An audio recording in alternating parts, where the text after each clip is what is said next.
Hello, everybody. Welcome to the Bootcamp Blueprint, the place where personal trainers go to grow their bootcamp. I'm super excited because I have an absolute legend on the other end. This person is the head of Fitness Forever. They're a Fitness Australia approved CEC provider. They have an amazing course, Creating Positive Mental Health. They do a lot of work with the NDIS. They do a lot of corporate wellness programs. And this person is a finalist for the Australian Personal Trainer of the Year. So without further ado, let me introduce the one and only Miss Susanne Lowry. Susanne, how are you?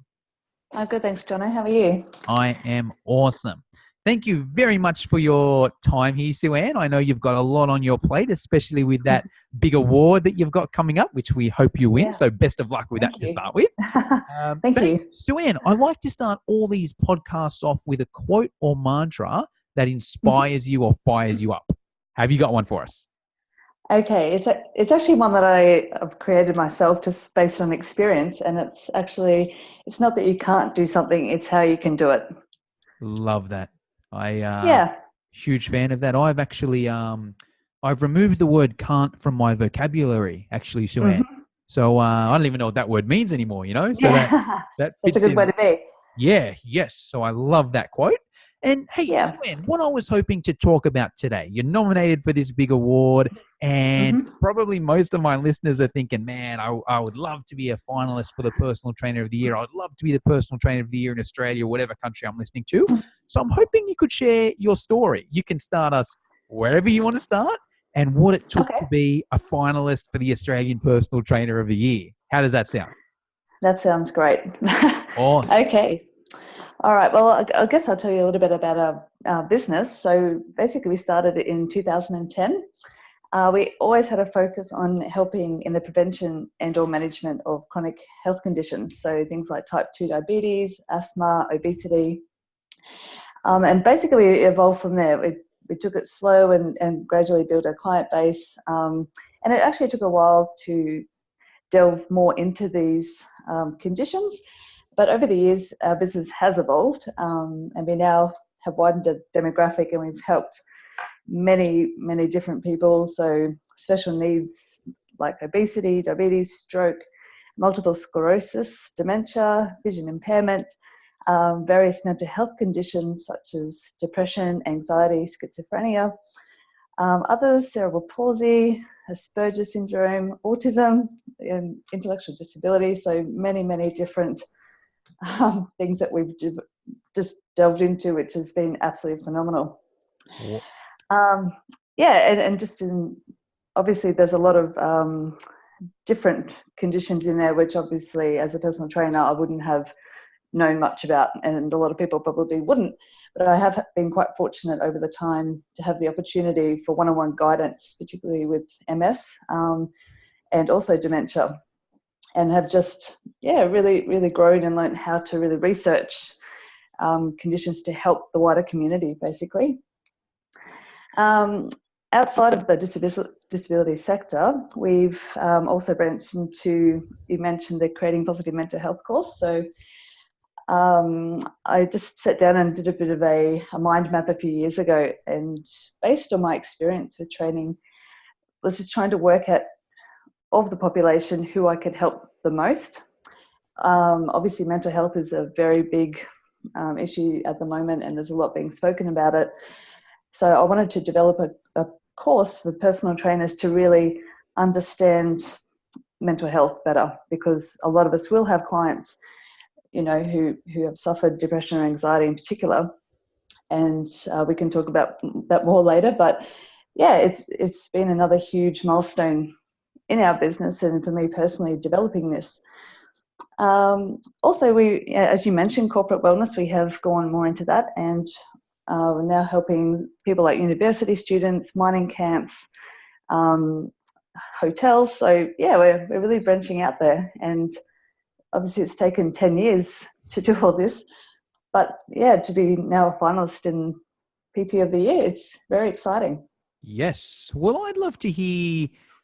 Let's start from the start then, Susanne, because that sounds like you got a lot going on there. And, your personal trainer that's sort of maybe a year, 2 years out of the industry is like, wow, I've got to know all of that to to be straight away to be a personal trainer. So maybe if you could run us through, how did it start? Run us through, what were your initial qualifications? Let's start there. Okay, so Cert 3 and 4 in fitness, obviously. And I actually just took it really slow. I had the idea that I wouldn't work in a gym personally. I wanted to have my own business because of our business focus being so specific. And yeah, basically I did eventually become a nutritionist as well, which has helped with a lot of these things. But a lot has just been research and experience. And if somebody's coming, just fresh out of being graduated, it's literally, as I say, finding your niche and working with that. You can try to help everyone, but the better you are at actually nutting it out and finding what you're good at, it's really going to help you in your business. Yes, I agree 100%.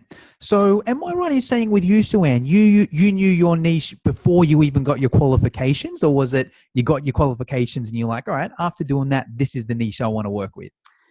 No, I was pretty specific. So I have had asthma since I was 2, and it was very, very bad when I was young, and I never could really exercise very well. I was on steroid medication, so it was really, really hard for me growing up. So the reason I got into this was basically because I wanted to help people like me who thought they couldn't do it or didn't know how to do it. Love Basically. it. Love it. And I think that's always a good niche. If you're listening to this and you've overcome something, that's always a very good niche. And there's always a good, maybe not so much in your case, but a 5-year thing. There's always like, all right, where was I 5 years ago and where am I now? If I've had a journey or if I've been able to overcome something, I can help others do the same. So I love that there. So, okay, that makes sense. You had your goal. You did your fitness qualifications. You finished your Cert 3 and 4. Didn't want to work in a gym. So what was the first step, Susanne? Did you work from home to start with? Did you do some mobile stuff? Did you approach other places? Do you have a brick and mortar business? What happened Yeah. after you finished your initial qualifications there? What was the first step? Okay, so I actually, because I wanted to still have money, basically, I did keep working for 2 years, but cut it down from full-time to part-time to casual, because I think that is a big mistake, thinking you can actually enter the industry and get 30 clients straight away. I worked from home, so yeah, it took a really good 2 years to set up a solid client base, and I was new to the area that I was living in also, which made it very hard, and fairly new to Brisbane also. So it once I got my first couple of clients, which were from word of mouth, basically that's how it developed. And signage on the fence on a main road was fantastic, and it was just persistence. It was not going out too hard and putting all my life savings into it. It was being really smart about the progression, and everything takes time. It's not just going to happen. Yes. And the goal, so that was always the goal. It was always like, all right, I'm working full time. I need this income, but this is my passion, the fitness side of things. So I'm going to get my qualifications. Got my qualifications. I'm going to keep this job here, do fitness on the side, but the goal is always to have the fitness business as the main thing. Was that always the goal? Absolutely. Yeah. Well, awesome. All right. Well, run me through there, Susanne. I guess the next point from there is when you would have dropped from full-time to part-time. Was that a hard decision, and what made you have that push there?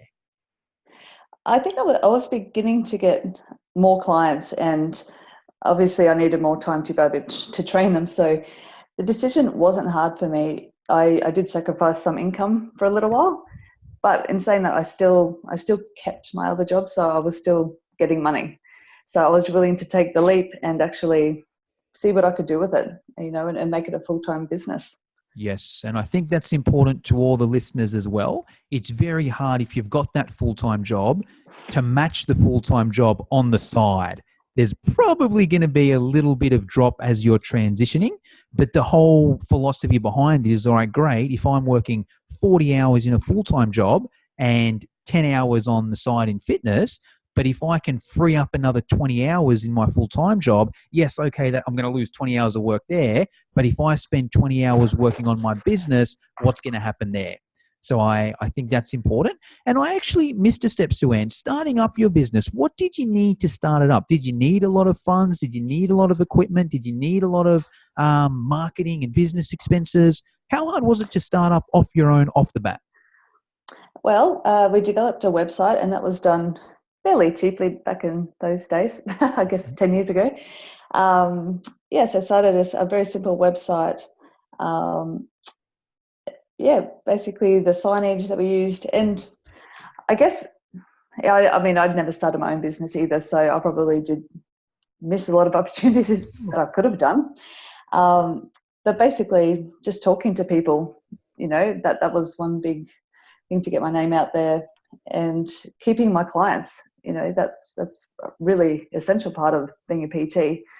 You don't want high turnover, and to this day we still have our first client that we had, first of all. So Wow. that in itself is impressive. And we have, other clients 8 years, and we've developed amazing friendships and, relationships through it. So it's great. Yes, I love that. I always love that first client story. What about in Yeah. terms of equipment, Suanne? Did you invest in any equipment? What happened there? Okay, so I've always trained very simply. So I have a treadmill and a bike, and a lot of free weights, medicine balls, just a really simple outlay. It wasn't, and still isn't to this day, a big overload of equipment. I believe people should learn how to use their body. So a lot of my training is done through body weight. So people can do it at home once they've learned correctly how to do it with me. And I just don't think it needs to be technical. Yeah, I mean, I love it, and particularly with the disability side of things, those guys, they don't want big fancy things. Just the simplest thing like a resistance band could be the most important piece of equipment that you could actually have. So Oh, I yes. definitely not a huge outlay on equipment. Awesome. I love hearing that. So some Mm. key points there to everyone listening. So a couple of things I like about what Suanne did there. The first thing was that it's essentially just talking to people. Like that's half of what business is. The more people you know, the more people you talk to, the more your ideal client you get in front of, the more clients you're going to have. It doesn't necessarily have to be spending thousands of dollars on marketing or having a million Instagram followers or whatever it may be. Just by talking to people, you can grow the business there, which I love. And then also the retention side of things. Hey, if you're good at what you do, you care about your clients, you're not going to have that turnover. You can have your clients stay with you and you're just building. So I love that side of things there. So I guess from there then, Suanne, now you obviously went down to part-time at work, you grew your business, you then went to full-time in the fitness industry. Now you're nominated for a finalist of the Personal Trainer of the Year, which is amazing. And you cover such a wide scope of conditions there. How did you learn all that? I know you've mentioned it's about studying. Could you give some, Yeah, I guess, some practical tips? We can go two ways. You can either run yeah. us through the journey that you did, where you started, whether it was books, whether it was podcasts, whether it was the internet, whether it was traveling to see particular people, or we could go the other way and be like, all right, if someone's listening to this and they're like, all right, I've got my Cert 3 and 4, I want to learn more about these areas that Suanne's in, but I don't know where to start. What can you tell us there? Okay, well, I think as I mentioned when I started telling you about the business, um, there was a period probably of 3 or 4 years where most of my clients were regular average clients, with no real issues. And then I did get my class with MS, so I was really fortunate to have a head physio of MS Queensland at the time who actually sat with me and really, went right into the disease because I knew nothing really about it. But there was such a shortage at that time of, well, particularly personal trainers, but other people even understanding how to exercise with people with MS. So that went for about 1.5 years, that class, where I really learned a lot. I Googled, it was all about just self-learning basically, but also listening to the actual clients. Mm. Um, in a condition like MS, everyone is so different. Someone could have, a leg that doesn't work properly, but others may really feel the heat, and there's so many different aspects. Um, and then also the other was dementia. One of my clients, she came to me and asked me to train her. Well, she thought is it possible to train her mother, who was 84 at the time, with dementia? Because she herself was a scientist and really understood the body. And we trained for about 2.5 years, and we took videos, and we could see if she'd had the mini TIAs, like mini strokes. And you could actually see in the videos where things just weren't working or they clicked, and we've got hundreds of videos now where we've learnt from that, but also her daughter obviously understanding it and could teach me. So I think those two things, I was just really fortunate to have the experience. But from there, it was then, particularly with mental health, I became more aware that, people have different conditions. And yeah, it was pretty much a self-research, internet, basically, from Yes. that point. Yeah. I love that, because there's no excuse anymore, right? Like, I'm pretty sure everything I know in my head, somebody could just Google that and find the answer, right?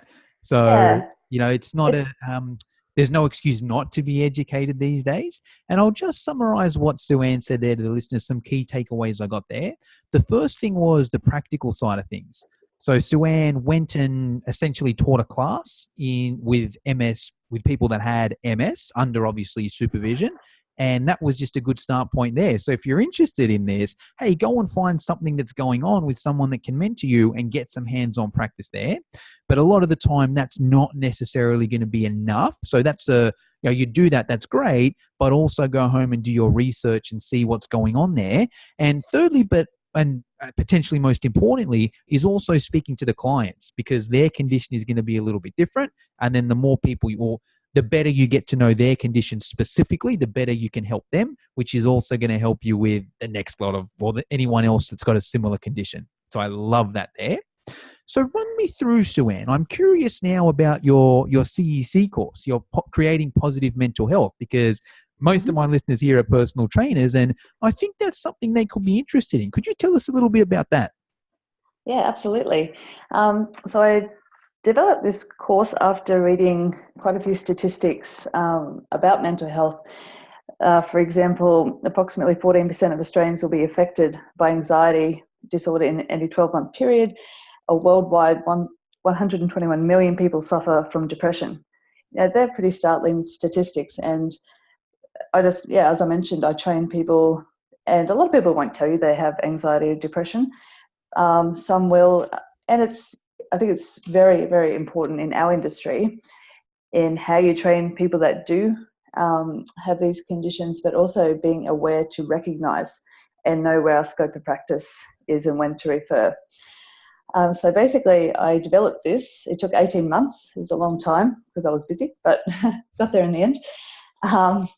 But basically, it's just to educate, provide knowledge, and create awareness for exercise professionals who work with clients with mental health challenges. But important note here is that they may be clinical, so they may be diagnosed, or they may be non-clinical, which means that they're not. So they might just say they're feeling sad, for example. With our course, we actually do have a psychologist with over 20 years experience facilitating the course with us, which is very powerful. And obviously, as a personal trainer, I can't, go into specific details of depression and anxiety, but having a psychologist there, she can definitely delve deeper into it, being in that field. So that is fantastic. So the two conditions that we actually do focus on are depression and anxiety, and the different types, because they are the two most common found out there today. But also one of the main things that we do cover is the links between exercise and positive mental health. There's been many, many studies, and we do provide a lot of information to the participants of the course in this exact topic, because it's so proven, So at the end of the day, once people do our course, hopefully it will give them confidence to work with people with mental health conditions or challenges. They'll have the skills, to recognise signs or symptoms. They'll act appropriately within scope of practice, because that is really important, obviously, and understand when they need to refer. Yes, love that. And now, is that course in Brisbane? Is it online? Do you travel? How does it work? So it is a face-to-face course. Obviously, it's, we do cover quite in depth information. So it is great having that opportunity to talk to us directly. But Brisbane, Sydney, and Melbourne. Oh, cool. All right. And the best place to, if any of my listeners are interested in that, is it going to your Yep. website? Is it following you on social Yeah. media? Where's the best place for more info there? Yep. So it's on our website, which is www.fitforever. So it's FIT forever.com.au. And Awesome. it's just under mental health course. Perfect. I'm going to put that in the show notes as well. Now, tell me, Yep. Susanne, a finalist of Personal Trainer of the Year. How did that come about? How did you get nominated? How did you get to the finals? Let my listeners know the process there. Okay, so this year Fitness Australia actually changed their process, which I thought was really excellent. It was a little bit involved, so we had to write basically about us, who we are, your passion for what you do, and why you do what you do, and who you do business to. Basically, there was a video involved where it showed your interaction with the client, and then there was, I think, 12 questions where it just delved more into, proving pretty much what you say that you do. So from that step, the next round got announced, and then we had 3 letters of recommendation to submit from either fellow work people or clients, in my case, clients. And and then from there it got down to 5. So here we are. Awesome. Well, Yeah. I'm wishing you the best of luck there. Hey, Susanne, we're coming to the end of the podcast here. I like to finish my podcast off with the same question. Now, you're obviously a mentor to a lot of people out there, to your clients, also to trainers now with the CEC courses that you're doing. Who are your mentors? Have you got a particular person you look up to, or any particular people you follow on social media, or any favorite books or podcasts you can recommend to my listeners? I actually love TED Talks. I don't know if you've heard of those. Yes.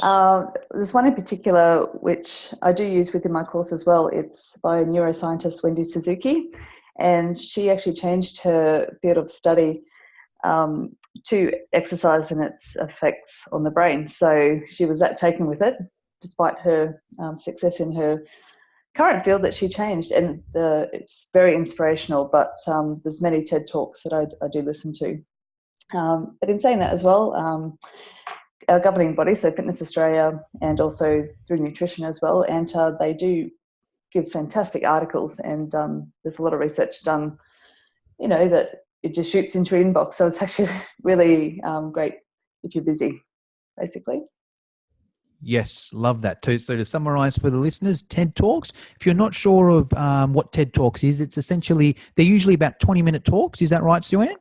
Yeah, that's right. Yep. 20-minute talks on different topics. Very leaders in the field give those talks. And the one that Susanne's recommended, did I get that right? Wendy Suzuki? Yes, that's right. Awesome. So check out Wendy Suzuki's one. Also keep an eye on what Fitness Australia sends out if you're in the nutrition space as well. What was the name of the nutrition governing body there? Mine is ANTA, so Australian Natural Therapists Association. Awesome. And they can send them out too. All right, cool. Well, hey, Susanne, we're coming to the end here. If any of my listeners are like, all right, I want to follow Susanne. I love what she's doing. I want to send her a message and wish her luck for the award coming up this week. What's the best? I know you're on Facebook, you're on Instagram, you're on LinkedIn. Is there a particular one you like, or should we follow you on all of them? All of them are fairly updated, Facebook or Instagram probably, but we're all Fitness Forever Brisbane. If anyone actually wants to follow us, that would be great. Awesome. I'll put that link in the show notes, but essentially it was Fitness Forever Brisbane, and that's Facebook, Instagram, and LinkedIn? Yes, yep. Awesome. All right. Well, hey, Susanne, that's all we've got time for today. I just want to finish up with, is there anything you want to finish us up with? Is there anything I should have asked you that didn't, or anything you want to get off your chest before we leave you to it? The only thing that I would mention, obviously I deal a lot with different special needs. I just think not everyone can do that. I think it can potentially hurt your business if you try to do it, but you may not have quite the right personality, or might not quite have the empathy to understand. So it's a great definite rewarding side of personal training. But definitely do your research. And I just want to make people aware that not everyone, I mean, there's some tough cases that can come in and you're confronted and you just, need to react quite quickly and professionally. And that's probably all I'd want to say. I agree 100%. My take on that, like, don't just look at it and be like, oh, there's a lot of people in that niche. There might be a few dollars in it for me. I'm going to go and become a specialist in that field there. It doesn't work like that, right? You've got to have sorry, you go? Oh, I was just going to say that one particular one that has come to me, and she's working out great, but she is intellectually disabled, vision impaired, and she doesn't talk. So that's tough. Not a lot of people could work out how to work with her when her family haven't found a way in 38 years. But she's gone from 45 minutes to 60 minutes and kicking a soccer ball. Wow. Sounds interesting, but she does it and loves it. So you can have fantastic stories, but just be mindful of there's a lot of different conditions out there, and your niche might be one of them, which would be great. Yes, I agree with that. All right, Susanne. Well, hey, that's all we've got time for today. Just wanted to thank you for your time there, and all the best of luck with your award. Thank you so much, Jono.